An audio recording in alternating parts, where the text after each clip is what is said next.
And now welcome to this week's edition of Where Did the Road Go? And how's everyone doing? This is Where Did the Road Go? I'm your host, Soraya. And tonight we have a hell of a show for you. We're going to go for 2 hours tonight, which is a little unusual for us. We usually try to keep it to an hour 15, something like that. But this is an important piece of work we're going to be dealing with. And also, if anyone's interested, we have started doing midweek podcasts that are podcast only. If you want to check them out, you got to go to the website or subscribe on iTunes or what have you. They'll be up on YouTube and Vimeo and all that stuff as well. So, if you have any questions for our guest tonight, you can come into the chat at www.wheredidtheroadgo.com. And our guest tonight is David Paulides, and he has done a series of books called Missing 411.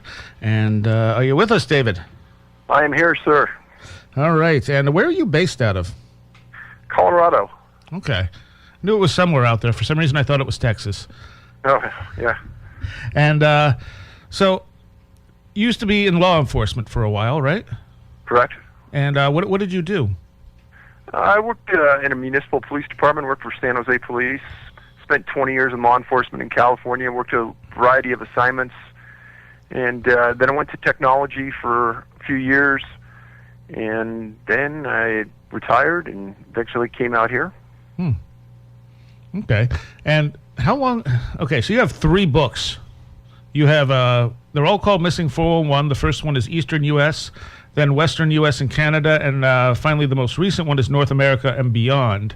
And the first 2 were supposed to be 1 volume originally, weren't they? Correct. Originally, there was supposed to be 1 book that covered the United States on the topic.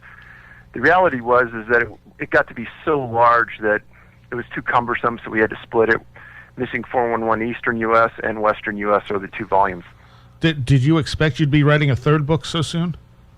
No, and part of that came by so many people had read the book, and it hit a chord with them that I got hundreds and hundreds of emails giving me different venues to research, and that in turn led to the 3rd book. Okay, and the 3rd book's even bigger than the other 2. Amazingly, yes. All right, and when did you first, or I should say maybe how did you be made aware of this phenomenon? So many years ago, I was in a national park researching another periphery topic, and I noticed some people follow me around the park. And usually when I go to a national park, if I want to talk to people, it's not normal for me to go to the employees because they usually won't talk. So you go to the people that are working in the restaurants, or you go to the people working at different contract locations, and they are employed by the Park Service. And at the end of the day, I went back to my cabin off the premises of the park.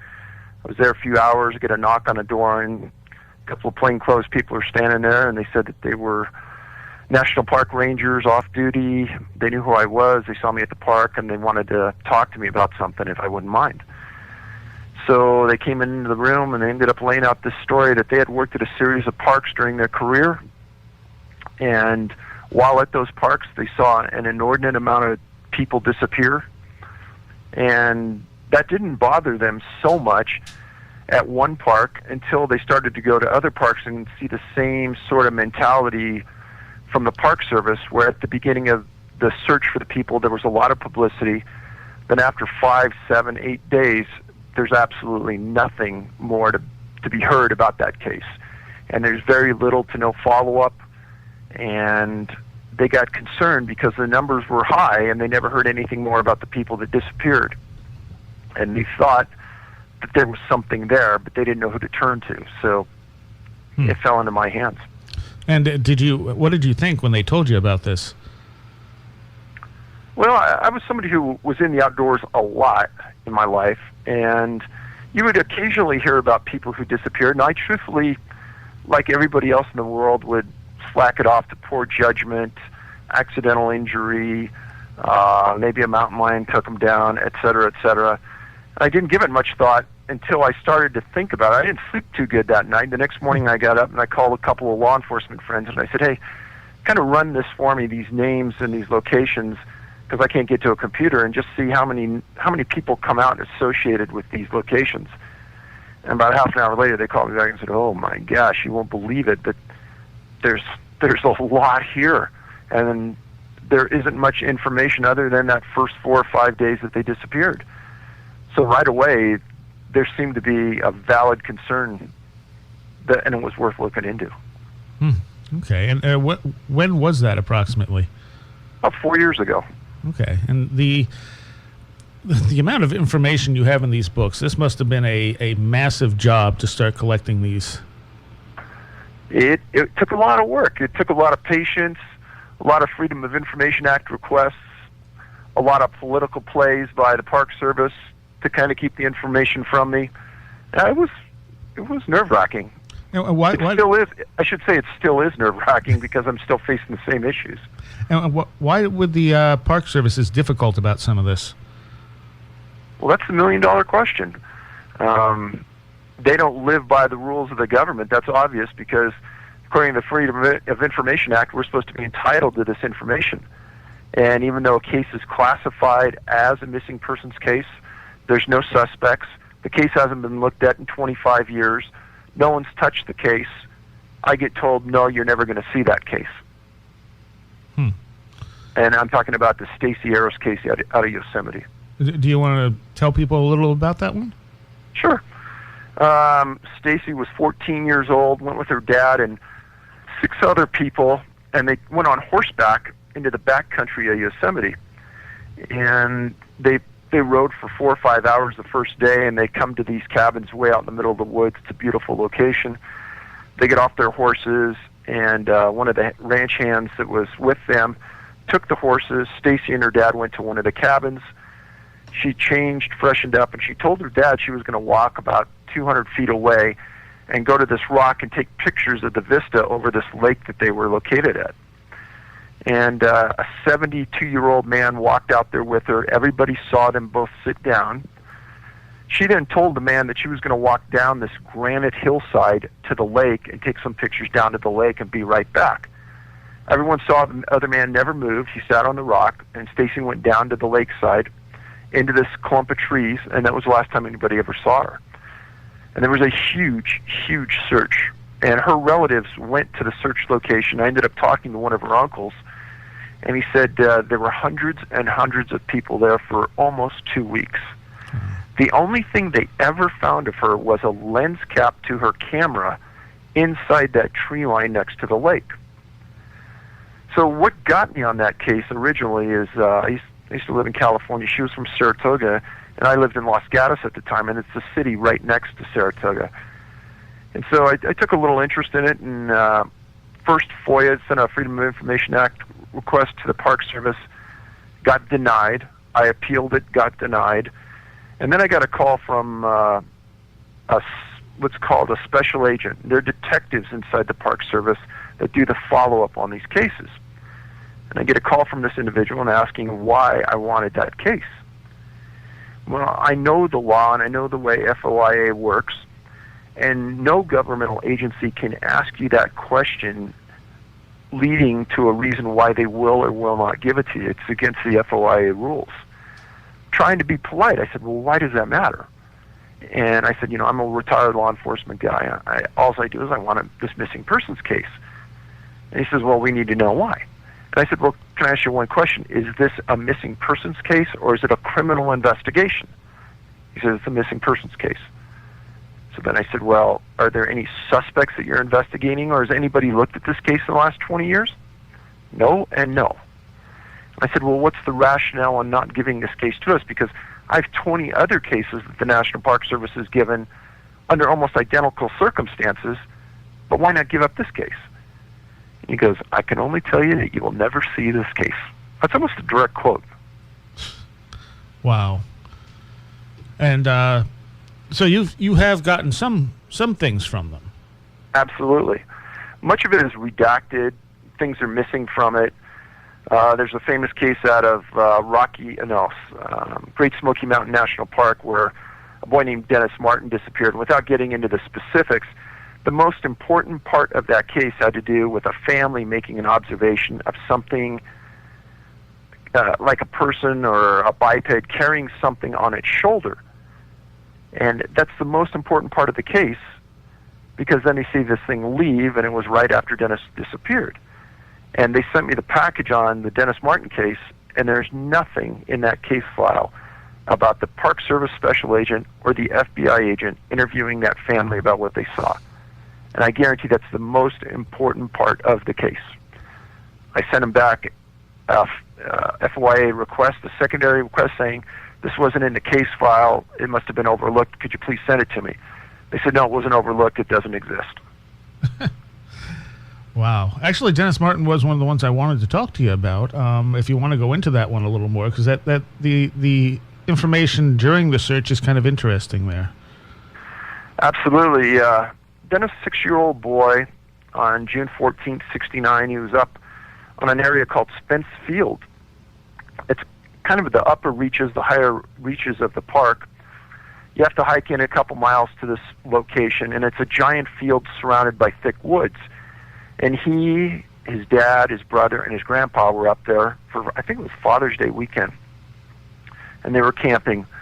Well, at about 4 o'clock in the afternoon, the brothers are all running around, and his dad and his grandpa are sitting in chairs. And as the boys are running around, this other family walks up to them. And this is one of the things that happens in these cases that'll just blow you away. And that's coincidences that happen, and they're surreal. This other family comes up and says, hi there, do you mind if our boys play together? And they had a couple of kids too. Mr. Martin goes, no, that'd be good. Well, why don't you guys join us? And so the man leans over and goes, okay, my name's so-and-so Martin. He had the exact same last name as the Martins. So the boys start to play, and they decide that they're going to play hide and seek. And Mr. Martin, he is a super smart man and very attentive. And he watches his boy go behind a bush right on the fringe of this thick woods, hiding from in this game they're playing. After everybody comes out, Dennis doesn't come out. And he's watching, and he's watching. He doesn't wait very long, and he says he walks over to that bush, and Dennis wasn't there. Well, right through the middle of Spence Field is the Appalachian Trail. And Mr. Martin took off on a dead run for 2 miles down that trail. He was in excellent shape. And he told his dad, he goes, Dennis isn't here. And everyone starts looking. He took off on a dead run, didn't find anything, came back. His dad turned around, ran down to the Park Service headquarters. Within an hour, there were 35 rangers there. Now, the other strange thing about this, within a half an hour after Dennis disappeared, it started to rain at the park. And it rained almost nonstop for 5 days. Now, that in itself may not mean a lot, but when you start to look at the totality of the cases we look at, inclement weather that hits an area right after a search happens an unusual amount of time. So as Dennis disappears, again, they're kind of up on this plateau, a family walks up to a ranger down at the lower levels of the park and says, hey, where can we go to see bears? And he says, you can go to this area called Rowan's Creek. So they drive up into this area, and it's a dad, a mom, and 2 kids. And this is another weird thing. Their last name is called the Key, K-E-Y family. And I'm telling you, this is the key part of the entire disappearance. As the Key family walks up Rowan's Creek, they get up a little bit, and their 9-year-old son goes, hey, Dad, look at the bear up there on the hill. And the dad looks up there and goes, I don't think that's a bear. It almost looks like a man. And this is in the Knoxville newspaper, the biggest newspaper of the time. And they see this, and they watch it. And just before they saw it, they heard the loudest blood-curdling scream that they had ever heard in their life come down through that valley. And they said it was louder than any of them could have screamed. Oh. Then they see this biped on the hill, and they don't think that much about it, but they know it wasn't a bear. And the family comes down, and they didn't see a bear, and they get in their car and they drive away. Well, the next day in the Knoxville newspaper, Oh, and they see this about 45 minutes after Dennis disappears.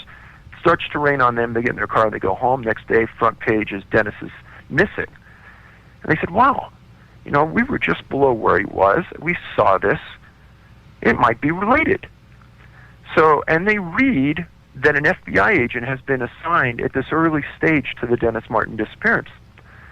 So they call the FBI, and they can't find the right person. They call the Park Service, and a special agent calls them and says, yeah, okay, we'll call you right back. Within a few minutes, the FBI agent calls them back and says, yeah, we understand what you saw. And the Key family says, okay, we'll meet you at that location and explain what we saw, where we were, etc., which makes total sense. That's what you want to see as an investigator, understand their viewpoint. Mm-hmm. FBI agent says, no, don't come to the park. We'll come to you, or we'll meet you halfway, which is very strange. Until you understand. Dennis Martin's dad had a member of Park Service with him all the time. And he had told them that any valuable lead, anything you get on my son, I want to be the first person to know. And he had that agreement with the Park Service. It appeared from the very beginning that they were trying to withhold this information from him. And the FBI agent, the special agent from the Park Service goes, meets with this family, takes a statement. Well, the rumor mill, a couple days later, starts to flow through the search camp, and by now there's over 1,000 people there. And a newspaper writer from the Knoxville Times picks up on this and starts asking around. And one of the National Park Service rangers says, yeah, we did get a call like that, and the special agent and the FBI agent went out on it, but we don't know what happened. No one's talking about it. Newspaper guy starts digging harder and harder, and finally he gets the truth out of the special agent saying what happened. So then the writer goes to Mr. Martin and goes, yeah, what are your thoughts about that? Mr. Martin goes, no one's told me about it. Finally he starts to hear about it 3-4 days later. And Mr. Martin gets mad because it's obvious it's being controlled and concealed. And so he has a big fit. And he goes to one of the trackers for the Park Service, a guy named Dwight McCarter, and he explains to him the timing and the location. And McCarter talks to the people, and the special agent and the FBI agent said, hey, we're not going to even put any emphasis on this because the timing and the locations don't make any sense. McCarter goes to Mr. Martin and goes, no, they're not telling the truth. The timing and the locations could easily be done. In fact, we will walk it this afternoon to prove it could be done. McCarter and Mr. Martin walk it, and they do it in less time than the time span that existed. So moving backwards a little bit, the first couple days of this search, they had hundreds and hundreds, eventually thousands. And then out of the blue show up the Green Berets. And they come in helicopters, and they bring their own communication system. And McCarter re-interviewed him, and he says it was very strange. He says nobody took responsibility as to who requested them, even though they were there's rumors out there that they were training in the area. Nothing could be confirmed like that. Second of all, McCarter said that one of the supervisors of the park rangers went to the Green Beret and says, okay, why don't we put 2 or 3 of your guys with one of our guys since we know the area and you guys won't get lost, and we'll kind of work in this team effort like this. Green Beret said, no, we're going to work alone.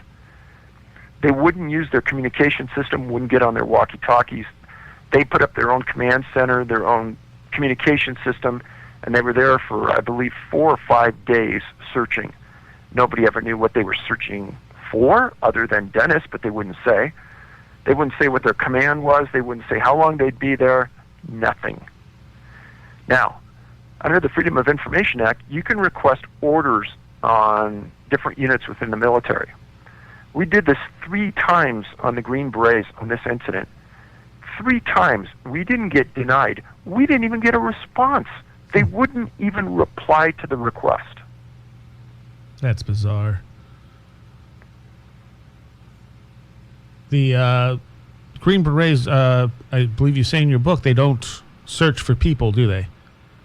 So that's interesting. I've been on a few radio shows in the past, and I always have asked that if there are any retired Green Berets, send me an email, get a hold of me, and kind of explain the protocol on when they're dispatched and what they do.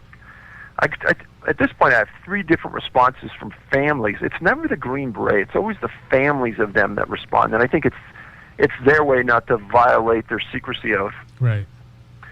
And the families all said, each one of them said independently, hey, my dad or my uncle said that the Green Berets would never, ever search for a missing person. Huh. Which means that either they're lying or they were there for some other reason that may be connected to the disappearance. Yeah, your guess is as good as mine. I don't know. One of the things I do like in your books is at no point do you speculate to what's going on. You relate the data to people. You don't go off on any tangents or any wild speculation or even grounded speculation at all. You simply point out the facts in all 3 books. And I'm assuming that was very intentional. That was a purposeful act, correct. How long did it take you to compile, like, the first 2 books from the time you started till you actually got them published? Boy, that was 2.5, almost 3 years. Wow. And the new one about the same, or no, it couldn't have been? No, that one came together a lot quicker, and a lot of it had to do that the first 2 books that came out were so big already, we couldn't put a lot of the information that we had in there. So we withheld it. If we were going to do another book, we'd put it in that book, and then other information just flowed easily and could be quickly identified as factual, so it made it in the book as well. And you said that Texas and Florida have so many cases that they're not even really included. You included a few in the new book, but the first 2 books, you just left them out completely. The reality of that is there are so many disappearances of people in those 2 states that it's overwhelming. I mean, it's more than almost any other state in the union. And so when you get all of those cases in front of you, you start to think, wow, this must be a serious issue.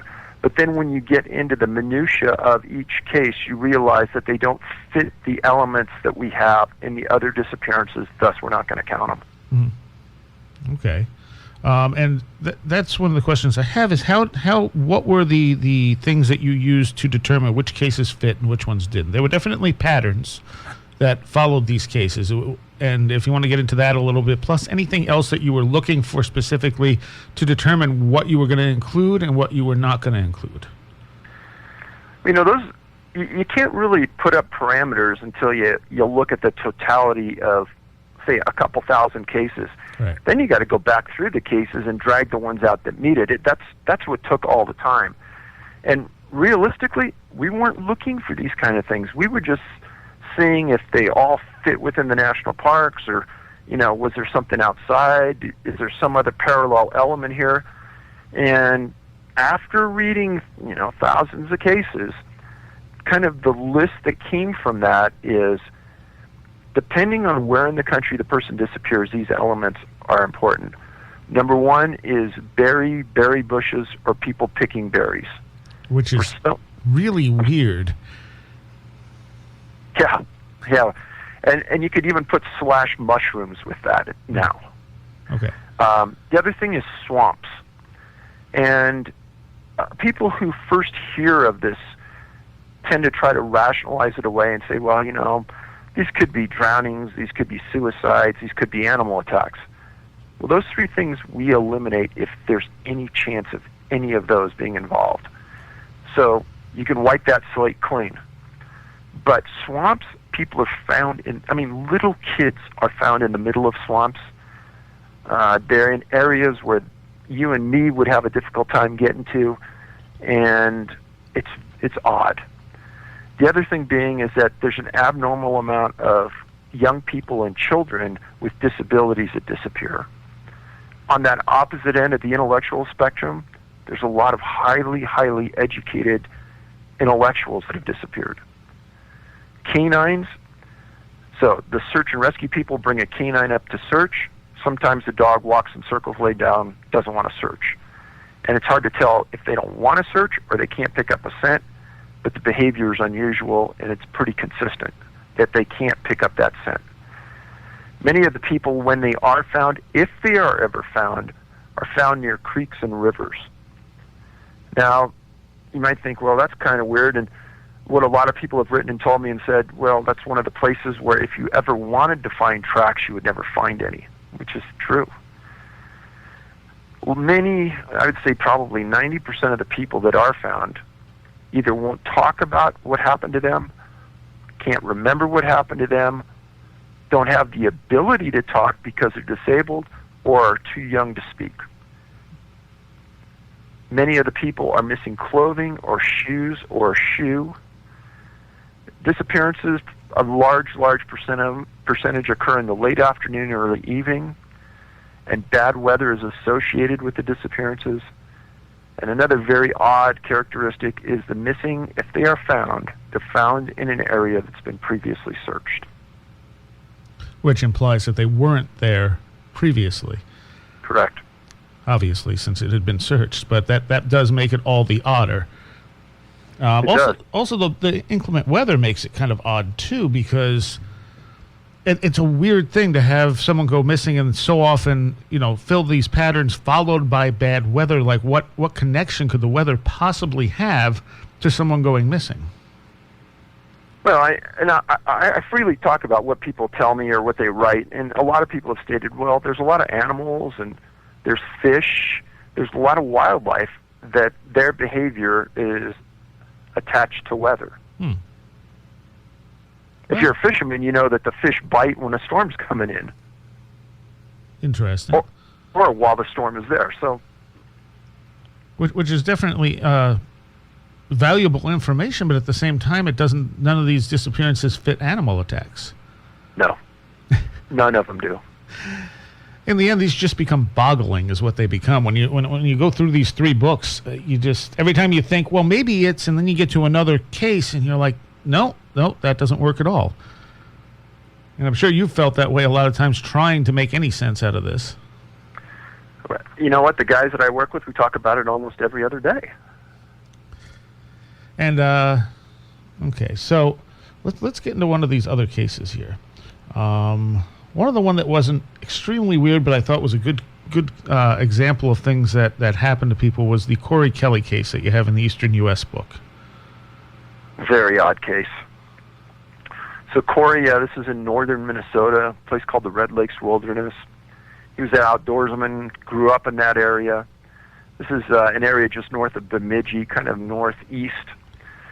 38 years old. On October 16th, 2006, he's with a buddy, and they're going to go camping, and they're going to go grouse hunting. And this area, I've been in this area unbelievably, and it's super, super tough to get through because a lot of bogs, a lot of swamps, just rough country, but a lot of wildlife, a lot of deer and such. So as they get there, they kind of set up camp, and his buddy says, hey, you know what, I forgot some gas for the camp stove, etc. Let me drive into town. I'll be back in about 45 minutes. You can finish setting up and maybe get some hunting in. I'm going to leave my dog with you, and you guys can just kind of hang out. Corey says, sure. Buddy takes off. Corey obviously decided to go hunting, takes the dog with him, and these guys come prepared. They were dressed for inclement weather. He had everything he'd need to survive bad weather. They knew what the weather was going to be like, etc., etc. His buddy returns that night, and Corey isn't there. And he honks the horn, leaves his headlight on. Corey doesn't come back. So he does this all night, and finally in the morning he decides, I better get some help. So a 2-week search goes on, and it's intensive. And about 14 miles from the campsite, they found Corey's overalls, his socks, his sweatshirt, his lighter, and some cigarettes laying spread out on a trail. And they searched for another 4 or 5 days. They found nothing. And bad weather started to move in, and it was raining off and on during this time, and finally the sheriff for that area called the search off. And then they started to search again after the snow started to clear, and it was April 28th. And about 16 miles from where their camp was, and about 50 feet off the trail inside of some giant reeds, they find Corey's body with the aid of a helicopter. They fly over it, and they see him laying there naked. And they land, they recover the body, and I got a copy of the sheriff's report on this. And while as odd as this sounds to you and me and everyone else in the world, the sheriff thought that he couldn't find any illegal or unlawful behavior, and that was the end of the case. And what I tell people about this is that this is an example of something that can't be explained, yet law enforcement can't reconcile it but doesn't want anything to do with it. Because I should say one more thing, that about 4 or 5 days into the search, the dog came back to the camp. And what they did is they tested the stools of the dog, and they found out that the dog had eaten deer and was in almost excellent health. But, that Corey was an outdoorsman, knew how to hunt, knew the area well, blah, blah, blah. And didn't he make it to that point like in an almost record amount of time? Well, that was the thing. They said that those overalls and socks, etc., had been seen the next day by other people along that trail. So what they said is that Corey made it 14 miles in less than 12 hours through this country. His mom made a couple of statements saying she doesn't believe that he made it that far in that amount of time. She didn't believe that what happened to him was normal. Something else happened, and it was kind of just shuffled away. A lot of these disappearances that you've discovered, they happen in clusters of disappearances that span sometimes like a century of time. And you found them, especially like in the Smoky Mountain Park, which has a lot of really weird ones, or up by Crater Lake in Yosemite. The fact that they're clusters at all just seems really bizarre and makes you think that it's a kind of a repeat offender type of thing. But at the same time, the time frame makes it very hard to put that into place. One of the things, I was on a show right after the books came out, and they hadn't been dispersed much. And one of the things that people came up with, and they said, well, it's obvious that there's some kind of serial killer in the parks.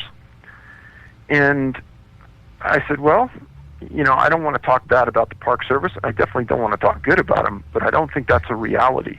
Because if you look at the locations where a lot of these adults have disappeared, it's not rational to believe that somebody could come up to you here in the middle of nowhere, tens of miles inside of a park or a U.S. forest, and take you away in the manner that these people sometimes just disappear when they're 4 or 5 feet behind their parents or behind their friends and vanish.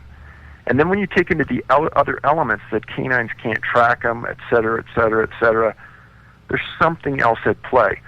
And the other thing is that people have to remember that in national parks now, there's a large percentage of people that are carrying guns because you can now in national parks. So not only that, but if somebody's going to take you in a mountain area, there's a good chance you are armed.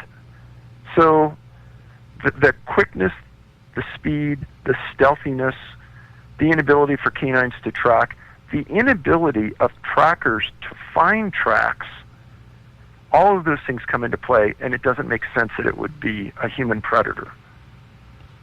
Now, some of the people you find in these cases are never found, I should say. Some of these people are never found. Some of them are found dead, and a few of them have been found alive. Have you been able to talk to anyone that has been recovered from one of these situations? So that would be a gold mine, and we always talked about that. And when we first started it, we decided that it would probably be important to understand the politics of missing people. And we got a hold of a couple of missing people organizations, and we explained what we were on the path of and tried to understand the do's and don'ts. And both organizations said that you got to be very careful approaching people that have been victims like that. And reason being is that if you approach them and you get them to talk and they tell you a story, and then you write about that story and they see that you've written about it and they see that you've publicized it and garnered some monetary value, they're going to feel like they've been victimized again, and that will give your organization bad publicity. So we made a determination early on that if one of those victims contacts us, absolutely we'll be all over this. We'll do everything we can to get the story, put them through reverse hypnosis, whatever it takes. But we aren't going to be the ones that are going to go out and put our foot forward and and try to drag them into something that may make them uncomfortable. Has anyone ever accused you of taking advantage of these people by writing about them? Oh, no. No, good. And you've worked with missing people organizations as well, like you currently are doing so, right? Yes. And we should actually tell people where they can find more information on this. This is the Can-Am Missing site, right? Right. And what can people find there? So we have current information about unusual cases that are ongoing. We have some areas in there that some readers have gone out and done phenomenal work for us in the field, photographing locations where some of these people have disappeared, and got some of the photos and the videos are on that site, and they're unreal. You get a true feeling of what the location's like. Okay. And do you have updates to cases on there as well? Absolutely. Okay. And how can people help with this? Well, part of the rationale behind this is to get people educated. And one of the things is when people say, well, Dave, what can we do to avoid being victimized like this? And what I tell them is, number one, never, ever hike in the woods alone. Number two, carry a personal transponder with you wherever you go in the woods. And what that is, it costs anywhere from, say, $80 to $400. They're battery operated if you're ever lost. It's like an EPIRB device on a boat.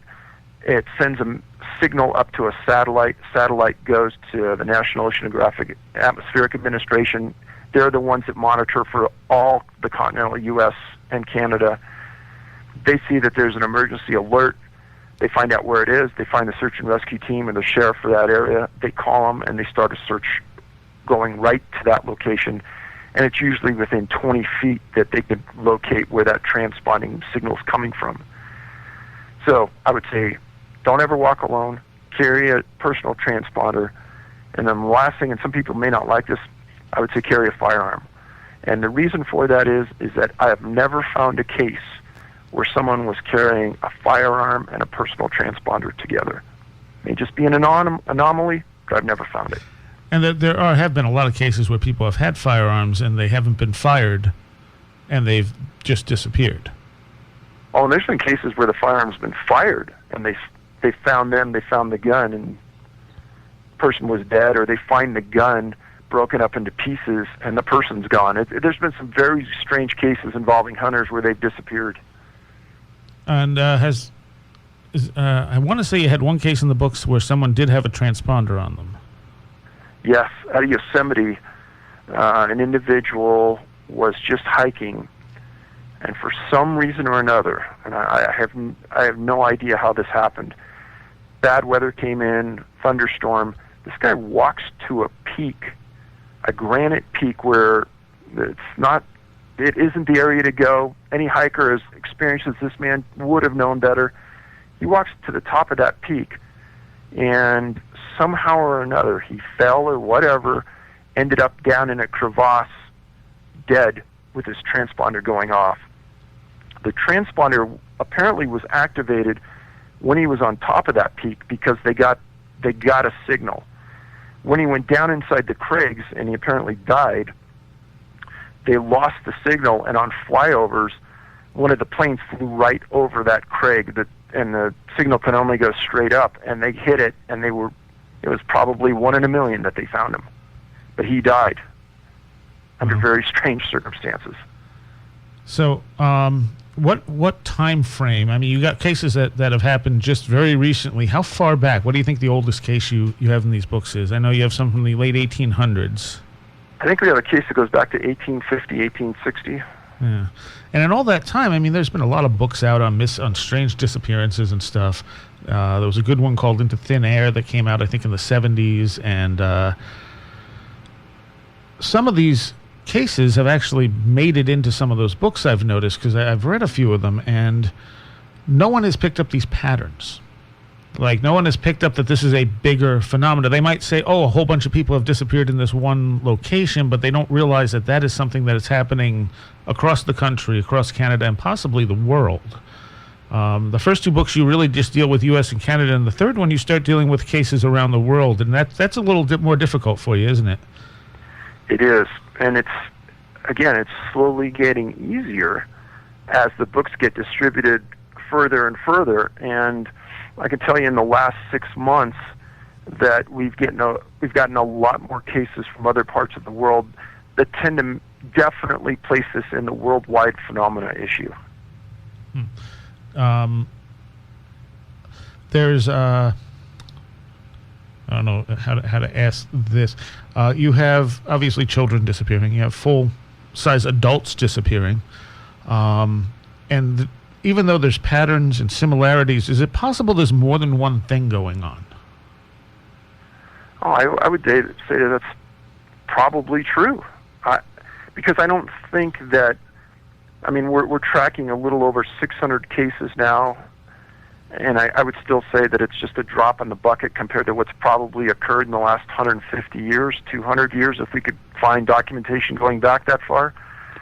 But to think it's just one issue, I think would be an ego-centered answer. I don't think that anybody at this point can say, oh yeah, it's definitely this, or it's definitely that, or it's only two things. I'm with you that I think it could be a multitude of issues. One of the things that you point out in the book is a lot of these places where people disappear also have sort of evil place names like Devil's Peak and things like that. Do you think that could be a consequence of this phenomena dating back to the time where those were named and probably before into like Indian legends and such? Well, normally locations on topographic maps get names for a reason. Mm-hmm. And those reasons are sometimes hard to understand or track down.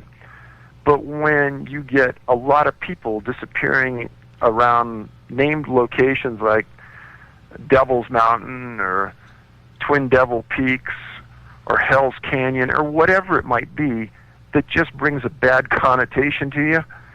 I mean, that was one of the issues that came out pretty early in the research when we said, this is strange, look at this. And you don't really know what to make of it other than there is that parallel. Why do you think there's so few cases in the middle of the country and so many are centered along the east and west coast? Is that saying where you just there aren't as many national parks, or have you not researched that area as much, or do you just think there aren't as many cases? That's a great question, and don't have a lot of answers for that, but I can tell you that there is this swath kind of right down the middle of the U.S.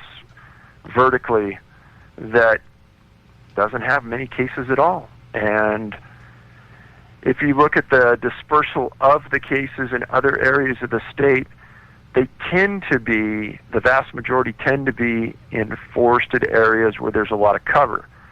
That's not to say that deserts don't play into it, because we have cases in New Mexico and Arizona where kids are found tens of miles away from the point that they were last seen, defying any logical explanation that the kid could travel that far, yet they're found distances away in elevation and height that doesn't make sense in New Mexico and Arizona. So, now, one of the other common things is boulder fields that you find in some of these cases. Obviously, not everywhere has boulder fields, but it is something that seems to pop up a lot. And there are some Native American legends about boulder fields, and you point one out from Iceland about boulders. Yeah, very strange is that probably right after the first two books came out, somebody sent us this link about Icelandic legend and their belief that spirits live in these rocks. And you think, well, that's crazy. But the reason they sent me the link is because I talked about people disappearing around granite and around boulder fields. And they said, you ought to look into this. And what there was is somebody made a documentary about it, and they believe in it so much that if there's a giant boulder in the path of a road, the road will go around the boulder. They're not going to move it. They're not going to blow it up. They're going to go around it. That's how respectful they are. Wow. And there's a series of other things about beliefs in other parts of the world that tend to wake you up to the point that, wow, this really may be something. We didn't just fantasize this, but this is really something that's been experienced in other parts of the world as well.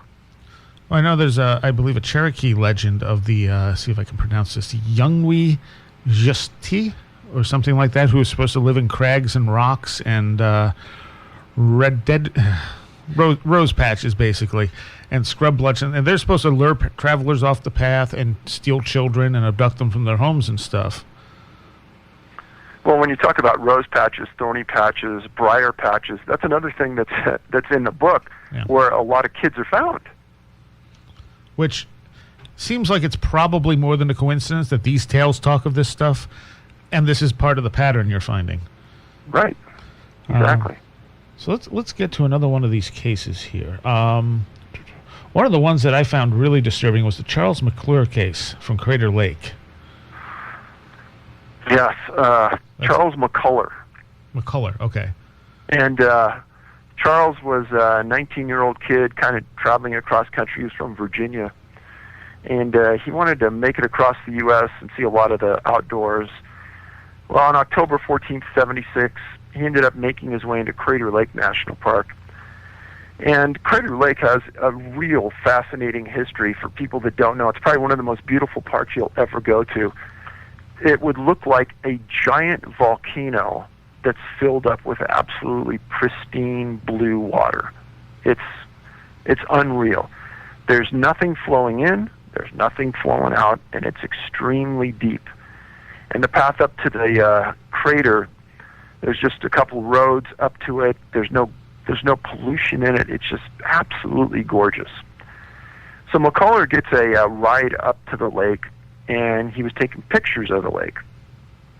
Well, his dad kept track of him, and they'd talk every other day or so, and his dad didn't hear from him for a while. And they determined that he was at the lake, and that was the last place he was at. Park Service was notified, a search was done, and in October, that point of the year, they had up to 20-foot snowdrifts around the lake. It was an exceptional year, very deep. There's no snowmobiles that are allowed around or in that park. And so everyone thought, well, he must have gotten a ride out because they can't find any tracks leaving that area. They couldn't find anything to validate him being in the area or falling in the lake, etc. And his dad came out and he pushed for the FBI to be involved because he didn't believe the explanation the Park Service was giving him was good. He thought something was amiss. His son was too much of a kind of a base type person to do anything fluky or strange, and he was concerned. But he could never get the Park Service to ask the FBI in, and essentially nothing happened for many months.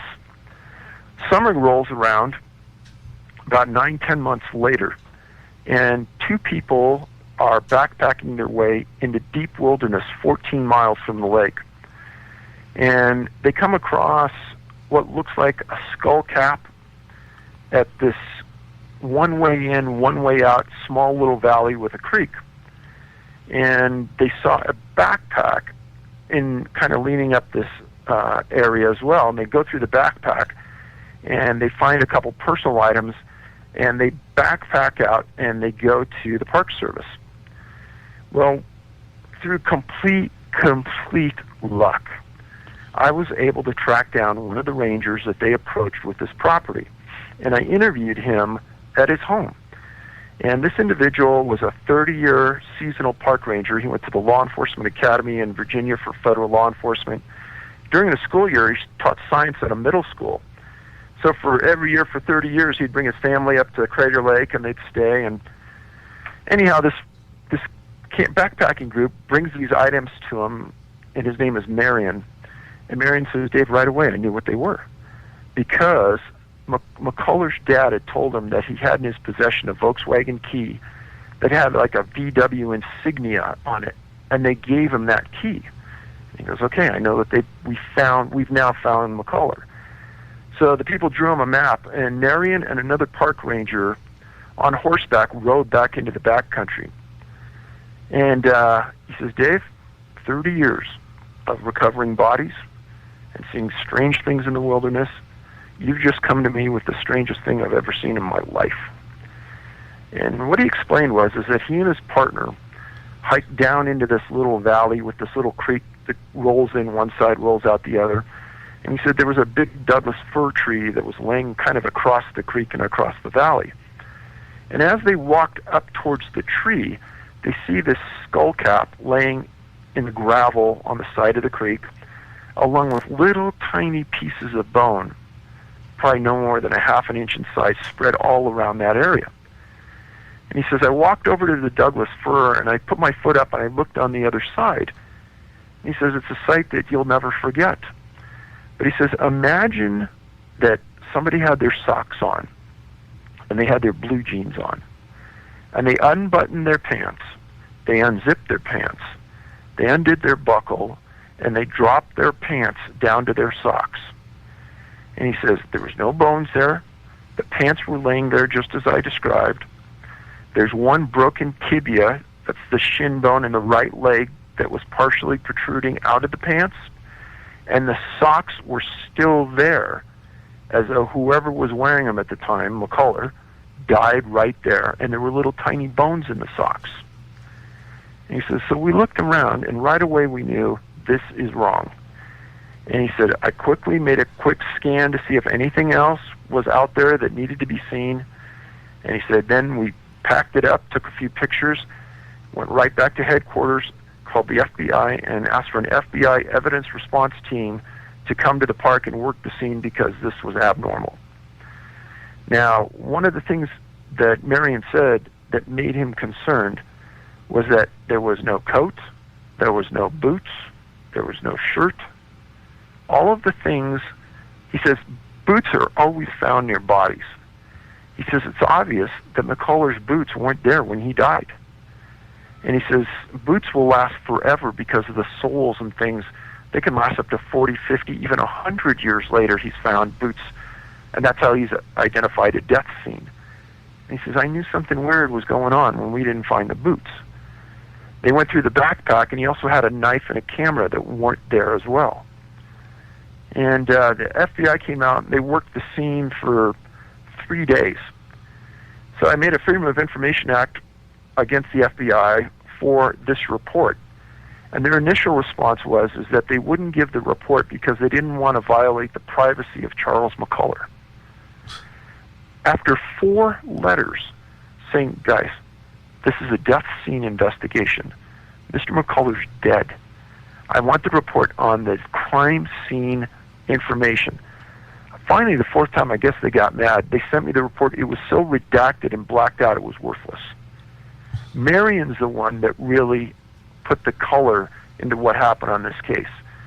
And he says, Dave, obviously Charles Mcclure got to that location in the middle of winter, and nobody knows how. Because he said there's no way somebody could walk into that area from where he was located. There was no snowmobile, there was no snowshoe tracks, there was nothing going back there. How he got there? Because, Dave, I'll go to my grave not knowing what happened. Yeah, and that's one of the creepier ones that you relay in this book, for so many reasons, obviously. And where are the rest of the bones? Well, that was another thing that bothered Marion. He says, usually when you find a skull, you usually find the lower jaw, the mandible, things like that. And he says, well, you didn't find any of that. And he said, whatever bones were there that were left behind were just infinitesimal in size, and the only bone of any size that he found was this tibia bone. But he says the hip bone, the vertebrae, the shoulders, he goes, nothing. The femur, he goes, I don't know where it all went. Wow. And that one can be found in your Western New York book, if people want to read the full account. Now, a lot of these people, there's different variations of what people do say when they come back. Or people report when someone is taken. For instance, Ida Mae Curtis from Montana, and she was taken, and she was a young child, I believe. Yes. Yeah, and she was taken. They actually saw her be taken, right? 2 years old, 1:30 in the afternoon. She was in a tent with some other kids, and they thought that they saw a bear come in and grab her and walk away with her in heavy rain. And she was gone for 24 hours. And she was eventually found in a shelter, what was described as a crude shelter made of some heavy pieces of wood that she couldn't have moved. And when she was eventually brought back, she explained in her own way that she slept with the bear and the bear kept her warm and comforted her. Well, the sheriff for the Kootenai area got so mad at her parents and her for saying that he actually went back 3 times to tell them, quit telling that story. It can never happen. It didn't happen. And don't say it anymore. And that may not be so much a cover-up as much as disturbed. I don't know. Nobody could understand how she got to that location either, though, Yeah. because she had to cross a pretty big creek, and she wasn't wet. And clearly, bears don't just pick up children and go cuddle with them. You know, I've talked to bear experts about this because I've heard this same sort of story before, and the bear experts just get perturbed, and they say, hey, a bear's not going to comfort a little kid. A bear's not going to comfort a child. And I've seen cases a bear may eat a child, but, you know, you're going to find bite marks. You're going to find all these things. And by the way, they didn't find any bite marks on any of these victims. So that's one of the other things. The victims are usually scratched up, but or sometimes scratched up, but they're never usually, like, if they're found dead, there's no obvious cause of death. There's not generally any traumatic injuries, bite marks, things like that. Correct. In fact, in almost all of these cases, I can't remember one off the top of my head where there was ever a coroner's report where there were bite marks on the victim. And I guess that pretty soundly rules out animals, obviously. Right. Now, another one I found very interesting, this was in your third book, is Eric Lewis from Washington. He was a very good mountain climber. And from all the evidence, he untied himself in what was becoming bad weather and disappeared. That's one of the stranger, well, they're all kind of strange, but this one is just multitude weird. And there is a cluster of disappearances that kind of qualify under all of these factors in Mount Rainier National Park. And Lewis does qualify. He's July 1st, 2010, 57 years old. He climbed and conquered the summit 10 times on Rainier. He'd climbed all over the world on some of the worst and most challenging peaks in the world. He was considered the optimum expert on Rainier. And he was with some friends that were trying to climb, and the weather turned a little bit bad. And as his partner up above him was belaying him up, he felt the rope go slack. And he pulled it up, and nobody was on the other end. And he's trying to yell down below, hey, Eric, what's going on? And he wasn't getting an answer. And the behavior wasn't consistent with Eric Lewis. And it was started to snow. It was getting bad. Eventually, his partners turned around, came back down. They never found him. They never found his equipment. It was a completely unknown whodunit. He's never, ever been found. Did they find anything of him? Like anything he was carrying? I don't think they did. Now, wasn't there a cave shortly down from where he was? There might have been a small cave, yes. And one of the theories was maybe he had tried to take shelter in the cave, but obviously he wasn't there. Right, and once you go into a cave, I mean, you don't come out until the weather's good again, so. One of the things that strikes me about some of these cases, I mean, obviously you have the one where the bear came in, where the children saw a bear come in, or what looked like a bear come in and take the child. But there are other cases that almost seem like somebody is lured away. Like they're being baited in some way. Like, why would a mountain climber unhook himself? He wasn't forcibly taken off this rope. So what could he have seen that would have made him untie himself? Other cases you have where someone is looking at something off of a trail, and that's the last time they're seen. Well, one of the other items that comes up a lot is, especially on the bodies that are found, and I explain this in the book, is many times the coroners can't determine the cause of death, and they say, it's possibly exposure, it's possibly this, it's possibly that. And, that hasn't changed, because today they still come out with causes of death that it appears it's this, it might be that. And somebody wrote to me about 3 months ago and said, Dave, we read these books, my husband and I, and you know what it reminds me of is that old saying, they were scared to death. Well, you do have the blood-curdling scream from one of the first stories we talked about here. And there's a few cases, if you can remember the small kids in a berry patch, the parent hears a scream, the scream's like it's cut off, mid-scream, kids are never found. I remember a story of someone going to, and it wasn't in your book, it was, I can't remember the name of the guy, but someone was going for water, and he never made it to the well, and when they said they could still hear him like screaming every once in a while very faintly in that area for a short period of time, but they could never find him. Well, there's a couple stories in the book where people, as an example, there's a couple of gentlemen that lived on a ranch. I think this was in Arkansas, and they'd lived there their whole life. And this didn't go into the book because it was a disappearance per se, but because of the behavior that they exhibited and what they experienced kind of fit with what might be happening to some people. And they explained that they were out and they were trying to herd cattle, I think.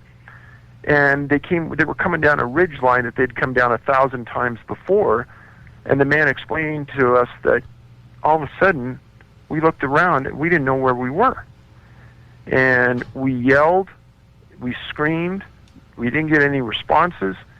We walked around for a couple hours. We had a firearm, so we shot the gun a couple times. And his dad said that he could hear gunfire, but he couldn't understand exactly where they were.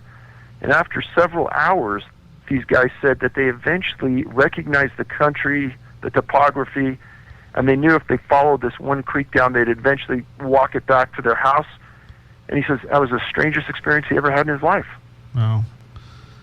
Yeah, so and you have other cases like that in the book where people suddenly don't know where they are. Well, yeah, and I thought you were going to talk about this one where two boys were helping their dad. He was cutting some wood, and he said, hey, go down and get a bucket of water, each of you. And they went down, and one of the boys spilled his water coming back, so he went back, got a bucket of water, he disappeared. And we're not talking a long distance, we're talking like maybe 70 yards, straight shot from car to creek, and this kid disappears. And he ends up getting found like the 5th day, way in the middle of nowhere. And the reason the story's in the book is for what he said. He says, I was walking back to the creek, I got my bucket of water, I turned around, and I didn't know where I was. He says that I didn't recognize the country, I didn't see you guys, I yelled, nothing. And I was trying to figure out where I was, and how I got here, I don't even know. Wow. All right, we're going to take a quick break. You're on WVBR FM Ithaca. This is the last exit for the lost. We're going to do another hour with David here on this Missing 411 stuff. But we're going to take a break for about 4 minutes here. We're going to hear a track from Psyche Corporation, and when we get back, actually, give people your website real quick. It's the Can-Am Missing, CANAM Missing.com. Okay, and people can find a whole bunch of stuff there. They can get the books there too, right? Correct. And the books are not on Amazon officially? Correct. The Amazon charges an exorbitant amount. You don't want to go there. Okay. All right. Yeah, well, I don't think Amazon's charging. I think it's the people who are buying your books and trying to resell them at a higher price. Yeah. Which is just great. All right, so we'll be back in about 4 minutes with David. You're listening to Where Did the Road Go?